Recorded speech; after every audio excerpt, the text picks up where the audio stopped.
صدقوا ما عاهدوا الله عليه منهم من قضى نحبه ومنهم من ينتظر وما بدلوا تبديلا. وقال النبي صلى الله عليه وسلم خير أمتي قرني ثم الذين يلونهم ثم الذين يلونهم أو كما قال عليه الصلاة.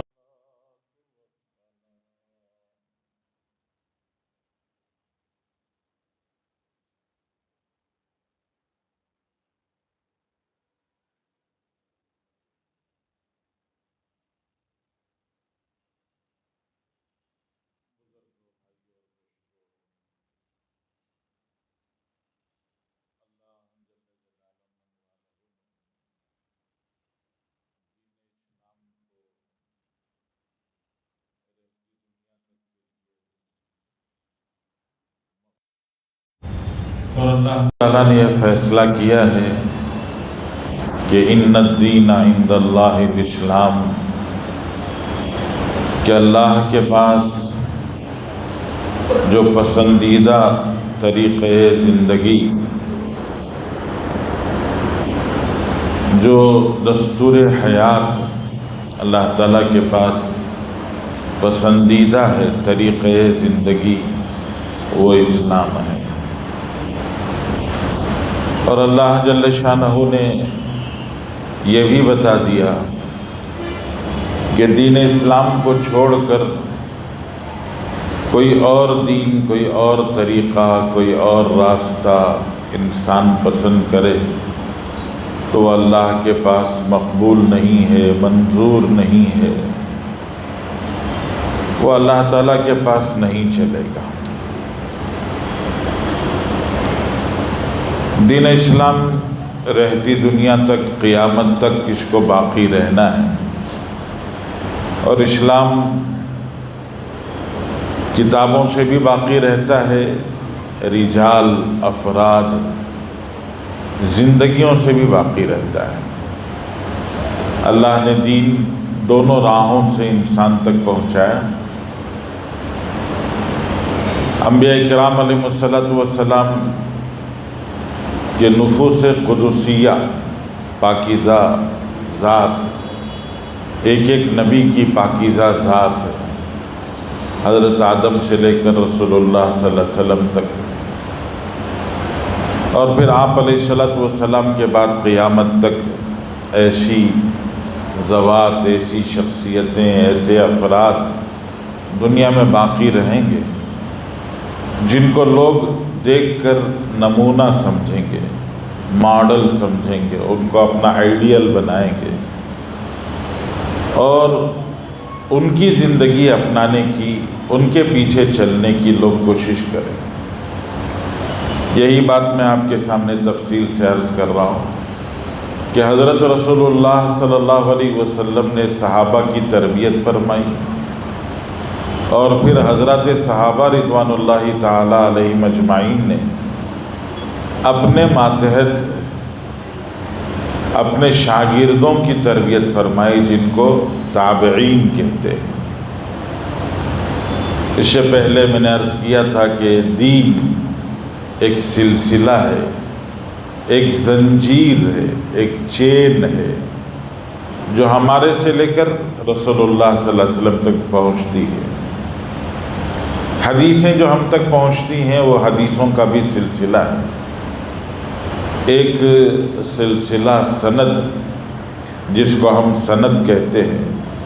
یعنی ایک زنجیر، چین جو کسی حدیث کے ہمارے تک پہنچنے کی ہے۔ اس میں سے ہمارے ائمہ حدیث، یعنی جن بزرگوں نے، علماء نے، ائمہ نے حدیث کی کتابیں لکھی، امام بخاری، امام مسلم، امام ترمذی، امام ابو داود، امام نسائی، امام ابن ماجہ، یہ وہ 6 کتابیں ہیں جن کو صحاح ستہ کہا جاتا ہے۔ ایسے دیگر علماء نے ایک سلسلے کو سلسلۃ الذہب کہا ہے، گولڈن چین، کہ وہ طلائی زنجیر ہے، سونے کی زنجیر کی طرح سے ہے، گولڈن چین۔ اسے کہتے ہیں عن مالک ابن انس عن نافع عن ابن عمر عن رسول اللہ صلی اللہ علیہ وسلم۔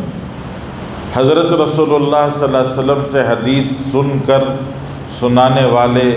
حضرت عبداللہ ابن عمر، حضرت عمر فاروق رضی اللہ عنہ کے بیٹے، ان کے شاگرد تھے حضرت امام نافع، اور ان کے شاگرد تھے مالک ابن انس، جن کو امام دار الہجرہ کہا جاتا ہے، امام الحرمین کہا جاتا ہے، حجت الامہ کہا جاتا ہے، کہ جو بڑی اونچی شان رکھتے ہیں حضرت امام مالک ابن انس رحمۃ اللہ علیہ۔ دنیا میں آج 4 مذہب باقی ہیں، مذہب کہتے ہیں جی اسکول آف ٹاٹ، ایک مکتب فکر، اسکول آف ٹاٹ، کہ جیسے حضرت امام اعظم ابو حنیفہ رحمۃ اللہ علیہ کا ایک مکتب فکر ہے، اس کے ماننے والوں کو احناف کہتے ہیں، حنفی کہتے ہیں، اور امام شافعی محمد ابن ادریس الشافعی، ان کے پیچھے چلنے والوں کو شوافع شافعی کہتے ہیں، امام احمد ابن حنبل ہیں، ان کے پیچھے چلنے والوں کو حنبلی کہتے ہیں۔ ایک اور سلسلہ ہے امام مالک ابن انس، امام مالک رحمۃ اللہ علیہ کی اتباع کرنے والوں کو مالکی کہتے ہیں۔ مالک ابن انس رحمۃ اللہ علیہ مدینہ منورہ میں پیدا ہوئے ہیں، سن 93، 94، 95، 96، 97، 98، یہ 90 سے لے کر 100 کے درمیان کے یہ دہا، یہ جو عشرہ ہے جی، اس دہے میں یہ جو 10 سال ہیں، مختلف روایتیں ہیں کہ 90 پر 3 میں پیدا ہوئے یا 90 پر 4 میں۔ آج اتنے ترقی کے زمانے میں بھی لوگوں کے پاس ڈیٹ آف برتھ محفوظ نہیں رہتا ہے، تو اس زمانے میں کیسے رہے گا؟ تو بہرحال 93 یا 94 میں حضرت مالک ابن انس رحمۃ اللہ علیہ پیدا ہوئے۔ ان کے والد تھے انس، ان کے والد کا نام مالک ابن انس ابن مالک ابن ابو عامر۔ امام مالک کے والد کا نام ہے انس، اور دادا کا نام ہے پھر مالک، اور پھر ان کے پردادا کا نام ہے ابو عامر۔ تو یہ ابو عامر کے بارے میں علماء فرماتے ہیں کہ وہ صحابی رسول تھے، حضور صلی اللہ علیہ وسلم کا زمانہ پایا، اللہ کے نبی صلی اللہ علیہ وسلم سے ملاقات کی، رسول اللہ صلی اللہ علیہ وسلم کے ساتھ مختلف غزووں میں، جنگوں میں شریک رہے، ایک بدر میں شریک نہیں تھے، باقی دوسری جنگوں میں شریک رہے۔ ان کے جو بیٹے ہیں مالک، جو حضرت مالک ابن انس کے دادا ہیں، امام مالک ابن انس کے دادا ہیں، وہ تابعی ہیں، بہت بڑے عالم ہیں، اپنے زمانے کے امام ہیں، بڑے بڑے صحابہ کی مجلس میں رہے، علم سیکھا، دوسروں کو سکھایا، بڑا رتبہ پایا ہے مالک ابن ابو عامر، جو امام مالک ابن انس کے دادا ہیں۔ تو علماء فرماتے ہیں کہ حضرت امام مالک سن 93 میں، 93 میں اگر پیدا ہوئے، 93 ہجری میں، تو ان کا گھر ایک علمی گھرانہ تھا، جہاں دین کا تذکرہ، حدیثیں، رسول اللہ کے ارشادات، صحابہ کے تذکرے، صحابہ کی زندگیاں، اسلام کا بول بالا، دین کا اجالا اور علم کی روشنی، بلکہ علم کی ندی و نہر ان کے گھر میں بہہ رہی تھی۔ ایسے پاکیزہ دیندار علم والے گھرانے میں حضرت مالک ابن انس رحمۃ اللہ علیہ پیدا ہوئے۔ چھوٹی عمر میں انہوں نے قرآن پاک حفظ کیا، اور پھر اس کے بعد احادیث طیبہ سیکھنے میں لگ گئے، علم حدیث سیکھنے لگے۔ مدینہ اس وقت میں حدیث کا مرکز تھا، علم کا مرکز تھا۔ رسول اللہ صلی اللہ علیہ وسلم کے بے شمار صحابہ ابھی وہاں موجود تھے۔ انس ابن مالک جو خود صحابی رسول ہیں، ان کا بھی نام انس ابن مالک ہے۔ تو حضرت انس ابن مالک ہیں، دوسرے صحابہ ہیں اور صحابہ کے شاگرد ہیں، ان کی مجلسیں لگتی تھی اور ان مجلسوں میں بڑے بڑے لوگ، بڑے بڑے علماء ساری دنیا سے لوگ آتے، سیکھتے، حدیثیں سیکھتے، دین سیکھتے تھے۔ تو امام مالک رحمۃ اللہ علیہ مدینے کے ایک بہت مشہور امام اور عالم اور بہت مشہور محدث ابن ہرمز، بہت بڑے محدث تھے ابن ہرمز، ان کی مجلس میں جا کے بیٹھنے لگے۔ علماء نے لکھا ہے کہ امام مالک رحمۃ اللہ علیہ کے ایک بھائی تھے نضر ابن مالک، نضر ابن انس، مالک ابن انس کی طرح ان کے بھائی تھے نضر ابن انس، ان کو بہت شوق تھا۔ امام مالک رحمۃ اللہ علیہ کھیل کود میں لگے ہوئے تھے جی، طوطے اڑانا اور کبوتر میں کھیلنا، اس کے پیچھے ان کی زندگی گزر رہی تھی۔ تو ایک دفعہ والد صاحب نے یا دادا صاحب نے بچوں کو گھر میں بٹھا کر دین کی دو چار ضروری باتیں سنائیں، پھر ان سے کچھ سوالات کیے۔ جب سوال جواب ہوا تو مالک ابن انس کے جو بھائی ہیں نضر ابن انس، وہ ذرا ہوشیار تھے، انہوں نے جواب دیا۔ تو مالک ابن انس اپنے بھائی کی صورت دیکھنے لگے، خود جواب نہیں دے سکے۔ تو دادا نے یا والد نے طنز کرتے ہوئے، طعنہ دیتے ہوئے کہا، کبوتروں میں پڑو رہو، پرندوں میں زندگی گزارتے رہو، تمہیں کیا علم کا شوق ہے، تمہیں کیا دلچسپی ہے دین سے، دین کے علم سے۔ تو امام مالک رحمۃ اللہ علیہ کے دل پہ وہ بات چوٹ کے طور پر لگی اور ان کا ذہن بدلا، شوق بدلا اور اپنے جذبے کو انہوں نے بدلایا۔ روایتوں میں آتا ہے کہ چند تھوڑے سے کھجور لے لیتے، اور اس زمانے میں آستینیں بڑی بڑی ہوا کرتی تھی، تو بڑی آستینوں میں چند کھجور لے کر بند کر کے جا کے استاد کی مجلس میں بیٹھ جاتے۔ 8 دن تک جی بیٹھے رہتے، بھوک لگتی تو 2 کھجور کھا لیے، 3 کھجور کھا لیے، تھوڑا سا پانی پی لیا اور اسی پر گزارا کر لیا۔ اس طرح ابن ہرمز کے پاس 7 سال تک پڑے رہے، 7 سال قرآن حدیث سیکھتے رہے، معلوم کرتے رہے۔ پھر ابن ہرمز کو چھوڑ کر جب ان کے پاس سے پورا علم حاصل کر لیا، تو جیسے میں نے ابھی سنایا کہ وہ جو گولڈن چین ہے، مالک ان مالک نافع عن ابن عمر، حضرت عبداللہ ابن عمر کے ایک شاگرد تھے نافع، یہ نافع حضرت عبداللہ ابن عمر کے غلام تھے،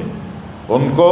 یہ غنیمت میں ملے تھے۔ کسی لڑائی میں جب غلام قبضہ ہو جاتے ہیں تو وہ تقسیم کر دیے جاتے ہیں، تو عبداللہ ابن عمر رضی اللہ تعالیٰ عنہ کو یہ غلام نافع غنیمت میں ملے تھے۔ انہوں نے اپنے غلام کو نوکری کے لیے نہیں رکھا، خدمت میں نہیں لگایا، بلکہ غلام کو عالم دین بنایا۔ اور حضرت امام نافع 30 سال، 1 سال 2 سال نہیں بلکہ 30 سال عبداللہ ابن عمر رضی اللہ تعالیٰ عنہ کے ساتھ رہے اور عبداللہ ابن عمر کے علم کو اپنے اندر سمویا، اندر لے لیا، اس کو گویا جذب کر لیا، پی لیا، عبداللہ ابن عمر کے علم کو پی لیا۔ پھر اس کے بعد جب مدینے میں امام بن کر محدث بن کے بیٹھے تو سارے لوگ اس غلام کے پاس آ کر علم سیکھتے تھے۔ تو مالک ابن انس رضی اللہ تعالیٰ عنہ بھی انہی کے پاس جا کر علم سیکھنے لگے۔ حضرت امام نافع ذرا چڑچڑے تھے جی، جیسے ہمارے ہاں کچھ لوگ ہوتے ہیں شارٹ ٹیمپر قسم کے، ذرا اخلاق میں تھوڑی سی کمی کمزوری تھی، بات بات پہ غصہ کرنا جی اور ناراض ہو جانا، سختی سے بات کرنا، اس طرح کا مزاج تھا۔ لیکن اس مزاج کے باوجود حضرت امام مالک رحمۃ اللہ علیہ ان سے جڑے رہے، ان کے پاس بیٹھتے، ان سے دین سیکھتے، ان کے پاس علم سیکھتے۔ بہت سارے لوگ تھوڑی دیر ان کے پاس بیٹھ کر ان کے اس کڑوے کسیلے بول اور بات چیت کی وجہ سے، سخت جملوں کی وجہ سے وہ لوگ زیادہ دیر ان کے پاس بیٹھ نہیں پاتے تھے، وہ لوگ الگ ہو جاتے۔ لیکن امام مالک نے امام نافع کو نہیں چھوڑا، حضرت نافع سے مضبوط رشتہ بنایا، اور وہ سب کچھ جو عبداللہ ابن عمر سے امام نافع نے سیکھا وہ سارے کا سارا امام مالک نے سیکھا، اور بڑی قربانی کے ساتھ، بڑی جد و جہد کے ساتھ امام مالک رحمۃ اللہ علیہ دین سیکھ کر چھوٹی عمر میں حضرت امام مالک رحمۃ اللہ علیہ حدیث کا درس دینے لگے مسجد نبوی میں۔ اور امام مالک رحمۃ اللہ علیہ روضہ پاک رسول اللہ صلی اللہ علیہ وسلم، مسجد نبوی میں آپ جائیں، قبلے کی طرف چہرہ کر کے کھڑے ہوں تو قبلے کی طرف چہرہ کر کے کھڑے تو بائیں طرف روضہ رسول صلی اللہ علیہ وسلم ہے۔ حضور پاک صلی اللہ علیہ وسلم کا جو روضہ ہے، اس روضے کے پاس امام مالک نے اپنا تخت لگایا، مسند لگائی،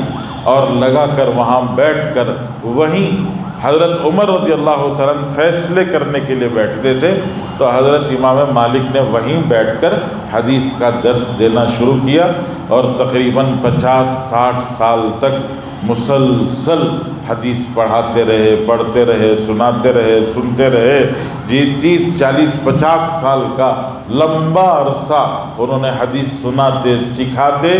گزار دیا۔ اور عجیب کہتے ہیں، وہ حدیث کا درس دینے کے لیے باہر نکلنے سے پہلے ان کی باندی آتی، نوکرانی ہے، شاگرد بیٹھے ہوئے رہتے بہت سارے، ان سے آ کر پوچھتی کہ آج آپ کیا پڑھنا چاہتے ہیں؟ آج آپ حدیث پڑھنا چاہتے ہیں یا مسئلے مسائل پڑھنا چاہتے ہیں؟ وہ آ کے باندی پوچھتی ان سے۔ تو اگر طلبہ یہ کہتے کہ ہم مسئلے مسائل پڑھنا چاہ رہے تو وہ سادے سیدھے لباس میں وہ باہر نکل کے آتے، مسند حدیث پہ بیٹھتے، ان سے سوالات ہوتے، جواب دیتے۔ اور سوال جواب میں حضرت امام مالک کی عادت تھی کہ اکثر جس مسئلے کو جانتے نہیں تھے اس مسئلے میں بغیر جانے کے کلام نہیں کرتے، بات نہیں کرتے تھے۔ حضرت امام مالک سے 10 باتیں ایک دفعہ پوچھی گئی تو 10 میں سے 9 کے جواب میں حضرت امام مالک نے کہا لا ادری، میں نہیں جانتا۔ امام مالک ہیں، امام دار الہجرہ، اپنے وقت کے سب سے بڑے عالم ہیں، اور آپ امام مالک کا جواب کیا سن رہے ہیں؟ لا ادری، میں نہیں جانتا۔ آج کتنے عبرت کی اور سبق کی بات ہم سب کے لیے ہے کہ ہم بہت ساری چیزیں جانتے نہیں، لیکن جب کہیں بیٹھ کر مجلس لگ جاتی ہے اور لوگ ادھر ادھر کی بات چھیڑ دیتے ہیں،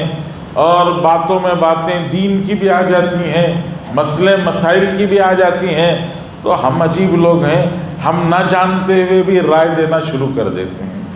یہ بولنا وہ بولنا بتانا شروع کر دیتے ہیں۔ اور کبھی کبھی اپنے بارے میں یہ کہنا مجھے نہیں معلوم، میں نہیں جانتا، ہم لوگ سمجھتے ہیں اپنے لیے شرم کی بات ہے، سبکی کی بات ہے۔ یہ کیسی بات کہ میں یہ کہہ دوں کہ میں نہیں جانتا؟ لوگ سمجھتے ہیں یہ میرے لیے تو ذلت کی بات ہے، اس لیے کچھ نہ کچھ تو بول ہی دینا چاہیے، کچھ نہ کچھ تو سنا ہی دینا چاہیے، تو لوگ کچھ نہ کچھ رائے پیش کرتے رہتے ہیں۔ حضرت امام مالک رحمۃ اللہ علیہ سے 10 مسئلے پوچھے گئے تو 10 مسئلوں میں امام مالک نے 9 مسئلوں میں کہا لا ادری، میں نہیں جانتا، مجھے نہیں معلوم ہے، اس بارے میں میرے پاس جانکاری نہیں ہے، اس بارے میں میرے پاس کوئی حدیث نہیں ہے، اور میرے پاس کوئی علم نہیں ہے۔ یہ صاف صاف امام مالک رحمۃ اللہ علیہ فرماتے تھے۔ تو کبھی مسئلے مسائل کی مجلس لگتی تھی، اور کبھی اگر طلبہ یہ کہتے، بچے کہتے آج حدیث پڑھیں گے، تو جس دن حدیث کی بات کہی جاتی تو حضرت امام مالک رحمۃ اللہ علیہ جس دن حدیث کا سبق دینا ہو تو جب بچے کہتے کہ حدیث پڑھیں گے تو حضرت امام مالک غسل فرماتے،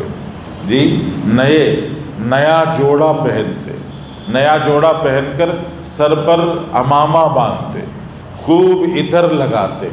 اور باہر نکلنے سے پہلے ایک عوددان باہر رکھوا کر اس میں عود ڈلوا کر پوری مجلس کو گویا معطر کر دیتے، ہر طرف عود ہی عود اور خوشبو ہی خوشبو۔ اس خوشبوؤں کے ساتھ حضرت امام مالک باہر تشریف لاتے اور باہر آ کر بیٹھ کر حدیث پڑھاتے، ہر طرف عجیب خوشبو ہوتی، اور اتنے احترام کے ساتھ، اتنے ادب کے ساتھ اپنے استاد کا نام، اپنے استاد کے استاد کا نام، صحابی کا نام، رسول اللہ کا نام لیتے ہوئے اتنا احترام، اتنا ادب اور ایسا سکون وقار. علماء نے لکھا ہے کہ امام مالک رحمۃ اللہ علیہ کے چہرے پر ایسا روب ہوتا تھا، ایسا وقار ہوتا تھا، اور آپ کے چہرے پر ایسا نور رہتا تھا کہ خلفاء، بادشاہ اور بڑے بڑے لوگ دیکھ کر حضرت امام مالک سے مرعوب ہو جاتے ہیں. ایک عباسی خلیفہ ہارون رشید عباسی خلیفہ تھے، بہت بڑے درجے کے عباسی خلیفہ. انہوں نے ایک دفعہ ہارون رشید نے امام مالک کو بلایا. امام مالک رحمۃ اللہ علیہ تشریف لائے تو مجلس میں جگہ ہی نہیں تھی، پورا ہال بھرا ہوا تھا، پیچھے تھوڑی سی جگہ تھی. حضرت امام مالک جیسے ہی قدم رکھا، لوگوں نے نظر اٹھا کر امام مالک کو دیکھا تو لوگ ہٹتے چلے گئے. امام مالک کے لیے ان کی ہیبت اور رعب کی وجہ سے راستہ بنتا چلا گیا، یہاں تک کہ حضرت آگے بڑھتے ہوئے آئے تو جب بادشاہ وقت نے، خلیفہ وقت نے حضرت امام مالک کو دیکھا، اس کے چہرے پر اتنا رعب پڑا کہ وہ اپنے تخت پر تھوڑا سا کھسک کے ادھر ہٹ گیا اور تخت پر امام مالک کے لیے جگہ بنا دی. تو حضرت مالک سیدھا تشریف لائے اور بادشاہ کے بازو بادشاہ کے تخت پر بیٹھے. یہ رعب داب گویا حدیث کی وجہ سے اللہ نے ایسی ہیبت، ایسا وقار اور ایسا نور چہرے پہ رکھا تھا کہ جس سے لوگ متاثر ہوتے تھے. اتنا ادب احترام تھا حدیث کا. کتابوں میں آتا ہے حضرت عبداللہ ابن مبارک رحمۃ اللہ علیہ، آپ نے سنا ہے نام عبداللہ ابن مبارک رحمۃ اللہ علیہ، بڑے محدث ہیں، امام مالک کے شاگرد ہیں، امام بخاری کے استاد ہیں. عبداللہ ابن مبارک رحمۃ اللہ علیہ فرماتے ہیں میں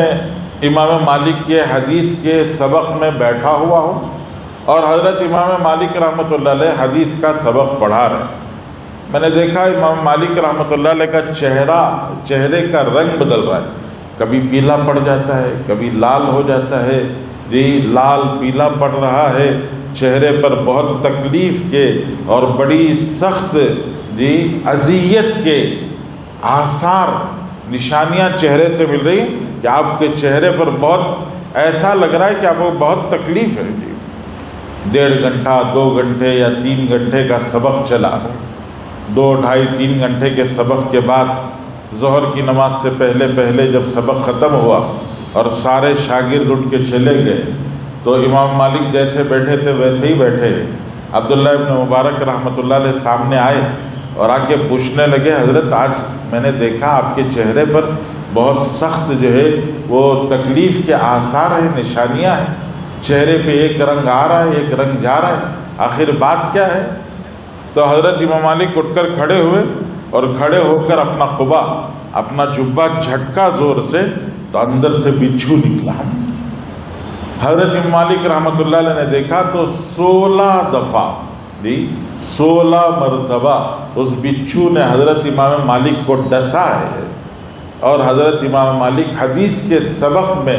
اس ڈسنے کو، اس تکلیف کو، اس شدت کو، اس اذیت کو حضرت امام مالک برداشت کر رہے. مجلس حدیث میں، درس حدیث میں اٹھ کر کھڑنے کے لیے تیار نہیں. حضرت نے پوچھا عبداللہ ابن مبارک رحمۃ اللہ علیہ نے، امام صاحب یہ کیا ہو گیا، آپ اتنی تکلیف برداشت کر رہے ہیں اور آپ بیٹھے ہوئے ہیں، آپ اس سے پہلے اتنا جلد کھڑے کیوں نہیں ہوئے، آپ نے جھٹک کر اس تکلیف سے اپنے آپ کو دور کیوں نہیں کیا؟ تو حضرت نے فرمایا حدیث کا سبق چل رہا تھا، اللہ کا نام لیا جا رہا تھا. قال قال رسول اللہ فرما رہے ہیں، میں اللہ کے رسول کا ارشاد سنا رہا ہوں اور درمیان مجلس میں اچانک اٹھ کے کھڑا ہو جاؤں، اس سے بڑی بے ادبی کیا ہو سکتی ہے؟ اس طرح سے ادب احترام کے ساتھ وہ حدیث کی مجلسیں قائم ہوتی تھیں. امام مالک رحمۃ اللہ علیہ ایک مرتبہ صرف سفر حج کے لیے مدینہ منورہ سے باہر تشریف لے گئے. مدینہ منورہ ہی میں پوری زندگی گزاری. آپ کو بہت شوق تھا، بڑا ولولہ تھا، بہت جذبہ تھا کہ اور ایک کم از کم حج کر لوں، لیکن دل میں ایک اور خواہش تھی، اور وہ خواہش یہ تھی کہ مدینے سے باہر مجھے مرنا نہیں ہے، مجھے کسی صورت سے مدینہ طیبہ ہی میں مرنا ہے، جی مدینے ہی میں مرنا ہے، مدینے ہی میں مرنے کی آرزو تھی۔ اور مدینے کا اتنا ادب حضرت قاری طیب صاحب رحمۃ اللہ علیہ نے یہ اپنی خطبات میں ارشاد فرمایا ہے کہ 70-80 سال کی عمر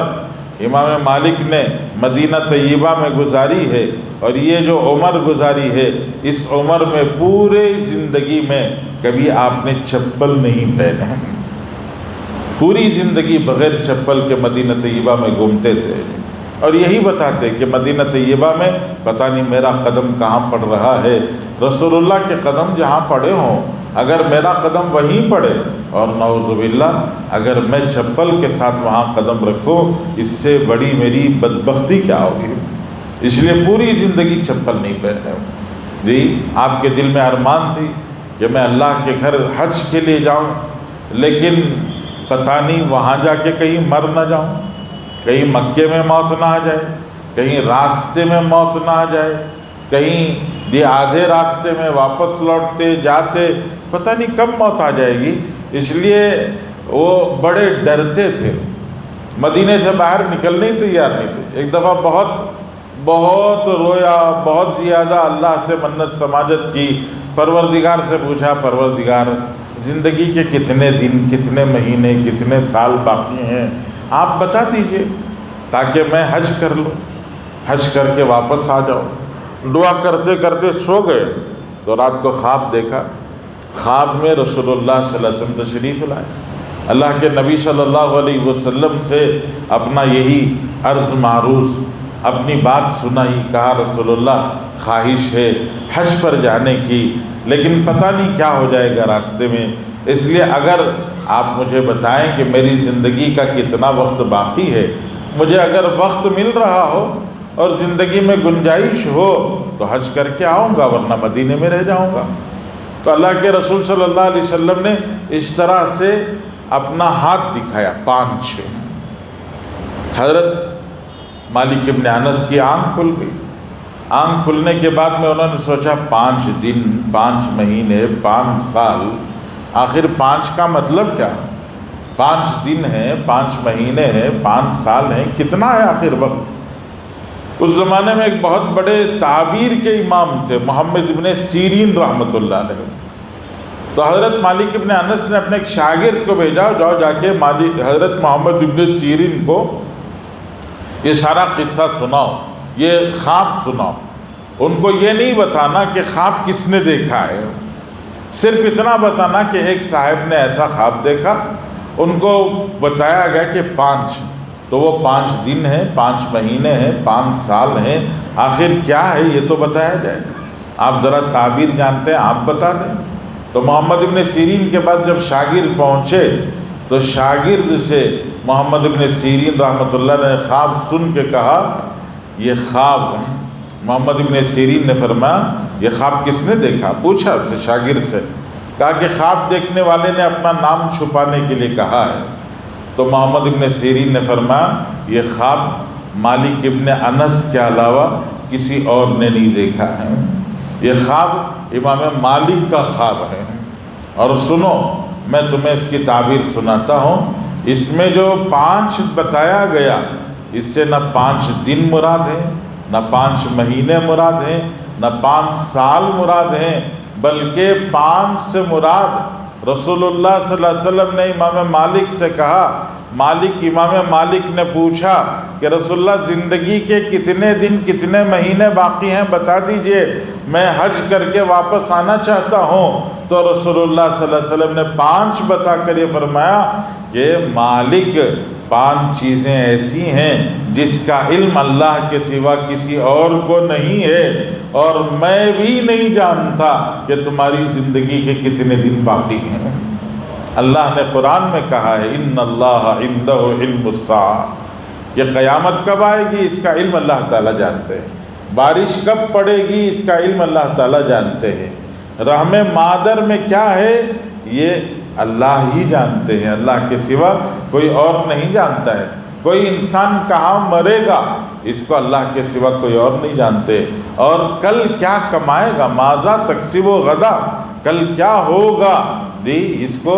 اللہ کے سوا کوئی نہیں جانتے۔ یہ 5 چیزیں ایسی ہیں جو تقدیر کی ہیں اور جس کا علم اللہ کے سوا کوئی اور نہیں جانتا ہے۔ تو اللہ کے رسول صلی اللہ علیہ وسلم نے جب آپ نے پوچھا کہ بتا دیجئے زندگی کتنی بچی ہے، تو رسول کریم صلی اللہ علیہ وسلم نے بتایا 5، مطلب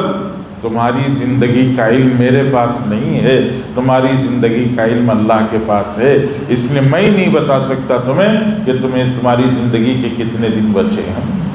وہ زمانہ جیسے گزشتہ جمعہ بھی میں نے عرض کیا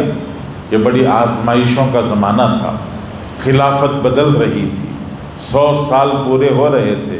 اور 100 سال کے پورا ہونے کے بعد بنو عباس کی خلافت ختم ہو کر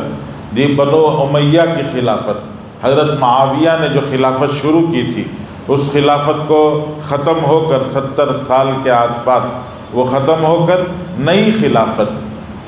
بنو عباس کی شروع ہو رہی تھی، حضرت عباس کے بچوں کی، ان کے گھرانے خاندان کی خلافت شروع ہوئی۔ ابو جعفر منصور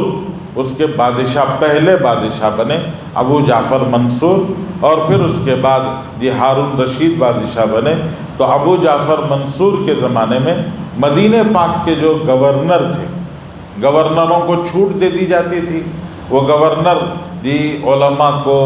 موقع بے موقع ستاتے تھے، تکلیف دیتے تھے۔ گزشتہ جمعہ بھی میں نے آپ کے سامنے عرض کیا کہ حجاج ابن یوسف نے پتہ نہیں کتنوں کو قتل کر دیا۔ سعید ابن جبیر کا قصہ گزشتہ جمعہ میں نے آپ کو سنایا۔ تو ایسے امام دار الہجرہ مدینہ کے بہت بڑے امام مالک رحمۃ اللہ علیہ کو بھی ایک چھوٹا سا بہانہ بنا کر سزا دینا شروع کی گئی۔ آپ کے اوپر کوڑے برسائے جانے لگے، مسلسل کوڑے برسانے لگے، اور آپ کو سزا، تکلیف دی جانے لگی، یہاں تک کہ حضرت امام مالک رحمۃ اللہ علیہ کے ہاتھوں پر اتنے زوردار اور اتنے زیادہ کوڑے برسائے گئے کہ آپ کی یہ دونوں ہاتھ مونڈوں سے نیچے گر گئے۔ آپ اپنا ہاتھ اٹھا نہیں سکتے تھے، یہ دونوں ہاتھ ایسے ہی نیچے ہو گئے، یہ دونوں مونڈے حضرت امام مالک ابن انس کے وہ ضائع ہو گئے، وہ گر گئے ہیں۔ اور اسی حال میں زندگی کے آخری دن حضرت امام مالک گزارنے لگے، اور زندگی کے آخری دنوں میں حضرت امام مالک 20-22 دن بیمار رہ کر دنیا سے تشریف لے گئے۔ مدینہ طیبہ میں آپ کی نماز جنازہ پڑھی گئی، اور جنت البقیع میں آپ کو دفن کیا گیا، جہاں حضرت عائشہ، حضرت ام سلمہ، حضرت زینب، ازواج مطہرات، رسول کریم صلی اللہ علیہ وسلم کے ازواج مطہرات۔ آج کل دار البقیع میں جنت البقیع میں یہ نشانیاں موجود نہیں ہیں، جس کی وجہ سے یہ معلوم نہیں ہو سکتا کہ کس کی قبر کہاں ہے۔ تو لوگ بقیع میں جاتے ہیں، معلوم کرنے کی کوشش کرتے ہیں، لوگ بتاتے نہیں، اور عجیب قسم کے لوگ ہیں کہ وہاں کھڑے ہو کر تقریریں کرتے ہیں، قبرستان میں کھڑے ہو کر تقریر کرتے ہیں۔ وہاں قبریں ایسی ہیں کہ جن قبروں کو پورے طور سے سادہ بنا دیا گیا ہے، اور جانے والے عقیدت سے قبرستان میں محبت سے جاتے ہیں اور اپنے عقیدت کے اظہار کے لیے جاتے ہیں، ان بزرگوں کے سرانے کھڑے ہو کر ان کو سلام پیش کرنے، اور ان سے ان کے خیرات، برکات، ان کے اوپر برسنے والی رحمتوں کی جو بارش ہے، اس بارش کے 2-4 چھینٹے ہمارے اوپر بھی پڑ جائیں اور ہم بھی اس رحمت کا کچھ حصہ پالیں، اس شوق اور اس جذبے میں جاتے ہیں۔ لیکن اللہ جل شانہ ہدایت عطا فرمائے، نیک سمجھ عطا فرمائے، اور صحیح راستہ اللہ جل شانہ وہاں کے حکمرانوں کو، کارندوں کو اور کام کرنے والوں کو اللہ جل شانہ نیک اور صحیح سمجھ اللہ تعالیٰ ان کو عطا فرمائے۔ وہ قبرستان میں کھڑے ہو کر تقریریں کرتے ہیں اور لوگوں کو الٹی سیدھی، بیہودہ اور بیکار قسم کی وہاں کھڑے ہو کر بکواس کرتے رہتے ہیں، تو پتہ نہیں چلتا کہ وہاں قبریں کس کی ہیں، کہاں ہیں۔ تو حضرت ازواج مطہرات امہات المومنین کی، آپ جنت البقیع میں داخل ہوں تو داخل ہوتے ہی داہنی طرف ایک بڑا سا جالی وغیرہ لگائی گئی ہے، وہاں حضرت امام حسن کی اور حضرت عباس کی، بعض روایتوں سے حضرت فاطمہ کی وہاں قبر موجود ہے۔ اس سے تھوڑا سا آگے جائیں تو ایک چھوٹا سا کنواں ہے کنارے پر، راستے کے کنارے ذرا 3 کونے کا ایک چھوٹا سا کنواں ہے، وہاں تمام ازواج مطہرات، رسول اللہ صلی اللہ علیہ وسلم کی 11 بیویاں تھیں، 11 میں سے 2 بیویاں مدینے سے باہر وفات پائیں، ایک حضرت خدیجہ مکے میں وفات پائیں اور ایک حضرت زینب وہ مقام شریف پر ان کی شادی ہوئی، وہیں ان کی رخصتی ہوئی اور وہیں رسول اللہ کے بعد ان کی وفات ہوئی۔ تو مکے کے قریب حدیبیہ جاتے ہوئے ایک مقام ہے جس کو کہتے ہیں مقام شریف، وہاں حضرت زینب کی قبر ہے۔ باقی 9 ازواج مطہرات، رسول اللہ کی تمام 9 بیویاں جنت البقیع کے اس حصے میں ہیں، وہ سب کی سب ایک جگہ مدفون ہیں، اور جہاں ان کی قبر ہے اس سے تھوڑا سا آگے حضرت امام مالک رحمۃ اللہ علیہ کی قبر ہے، وہیں دفن ہوئے ماشاءاللہ۔ اللہ نے ان کی خواہش کو، ان کے جذبے کو اللہ جل شانہ نے پورا فرمایا۔ تو بزرگوں، یہ بہت تفصیل سے میں نے حضرت امام مالک رحمۃ اللہ علیہ کا قصہ آپ کے سامنے عرض کیا ہے، اور جیسے میں نے سنایا کہ گولڈن چین، کہ حضرت امام مالک سے جو حدیث رسول اللہ صلی اللہ علیہ وسلم تک پہنچتی ہے وہ 1-2 واسطوں سے پہنچتی ہے۔ ایک حضرت عبداللہ ابن عمر رسول اللہ کے صحابی، اور ایک حضرت ابن عمر کے شاگرد، ان کے غلام مولا ابن عمر، نافع مولا ابن عمر، اور پھر ان کے شاگرد ہیں امام مالک۔ اس کو کہتے ہیں گولڈن چین، ان مالک ان نافع ان ابن عمر قال رسول اللہ صلی اللہ علیہ وسلم۔ اس کو کہتے ہیں سنہری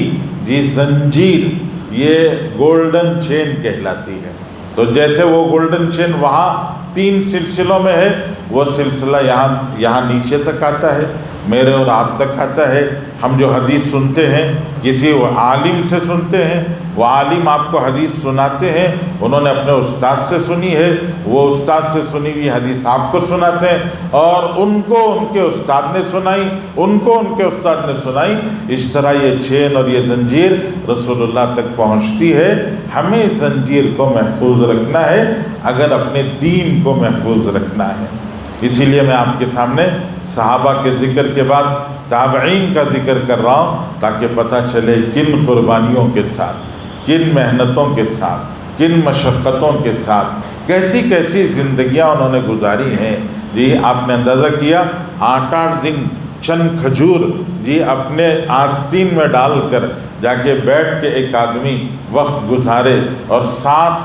سال ایک آدمی کے پیچھے پڑا رہے ہیں۔ ٹیلرنگ سیکھنے کے لیے لوگ